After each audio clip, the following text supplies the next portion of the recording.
And so I really think we should... Spongebob? Uh-huh. Spongebob? Spongebob!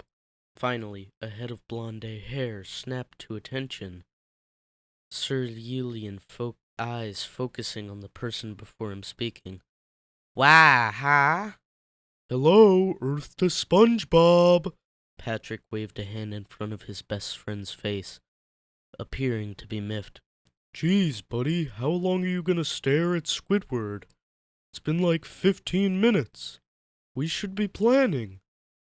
Spongebob and Patrick had decided on a sleepover for that evening, and needed to come up with a list of things to do and bring.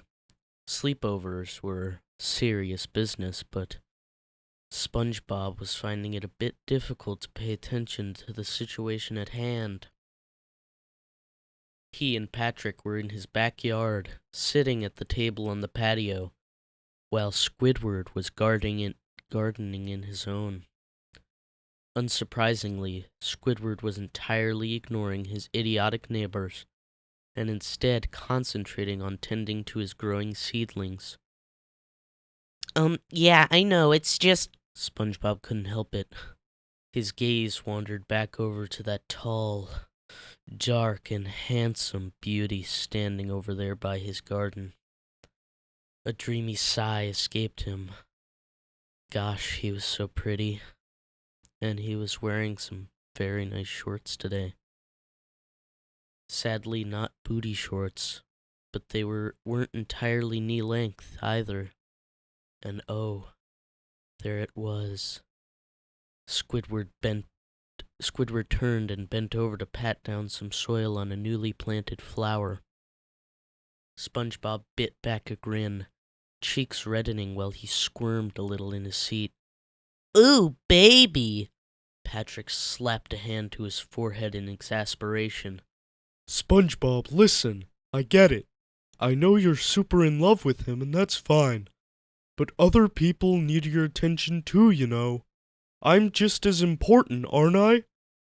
Even if the importance was in a different way, it was still the same, right? It wouldn't be fair otherwise. What? Spongebob had to stop staring at that delicious butt to whip around once more. What? Of course you are, Pat. Why wouldn't you be? Patrick gave him a look. I don't know, you tell me.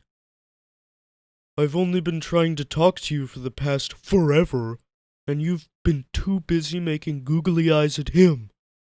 Can't you do that when we're not trying to plan a sleepover? Spongebob winced under Patrick's glare. This was quickly sobering him up from his Squidward high. His friend was right. He knew that. It was just that he got distracted sometimes. Squidward made his heart pound and skip in so many wonderful ways.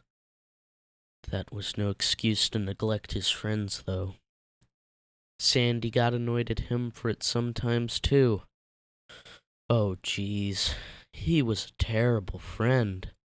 I'm sorry, Patrick. I didn't mean to. I love you too, honest. Spongebob whimpered out, lip wibbling. I'm sorry if I'm being a bad friend, the chubbier man sighed, rubbing through his pink locks. You're not a bad friend, but would you like it if I ignored you all day for Mindy when you were trying to hang out with me? No, a sniffle. Spongebob felt so ashamed. Did he really have that little self-control? Did he really have to swoon over Squidward every 5 seconds? It was entirely unnecessary. Then come on, let's go get some food and actually discuss our sleepover without Squidward. SpongeBob stole one last look at Squidward as Patrick tugged him by the arm towards the back door. He really had to shape up. Once inside, he latched on to his companion guiltily. Patrick took to rooting through his fridge to find something to eat. Oh, Pat, I'm so sorry. It's just so hard sometimes. It gets all pent up and I can't do anything about it. So, It gets distracting. I know that's not an excuse, Patrick stopped rummaging and turned to pull away and look at Spongebob.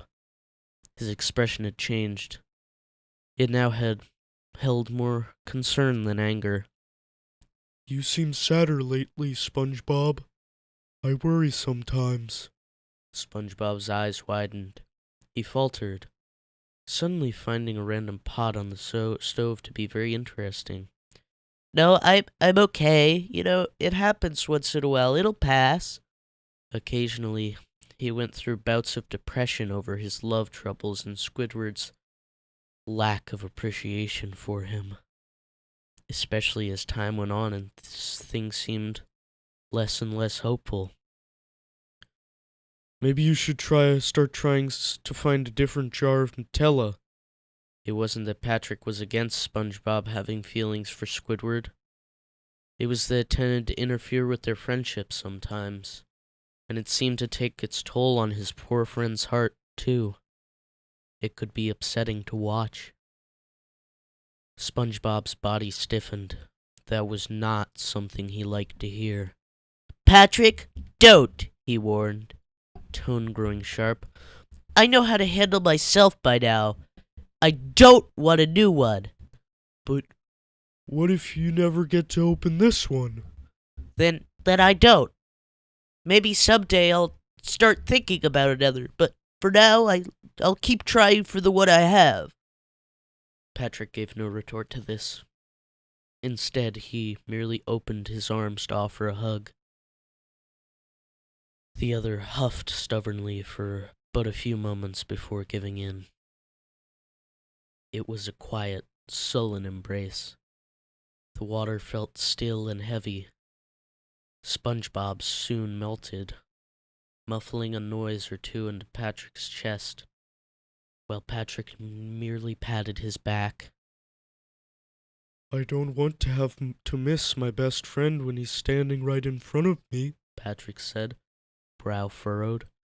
I know it's tough. I'm here if you need me, but remember that I need you too. The weight of the remorse caused SpongeBob to quiver. He could only nod, tugging at Patrick's shirt. Patrick was his rock. He was always there to stabilize him.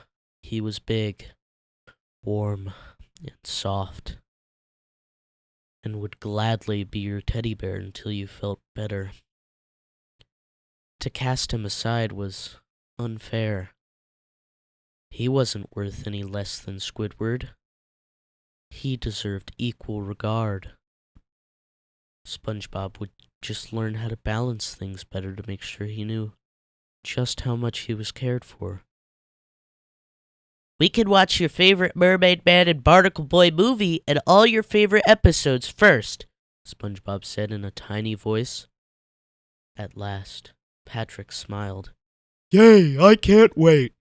Let's stay up all night, okay, buddy? Yeah, I'll make it the best sleepover ever. I promise.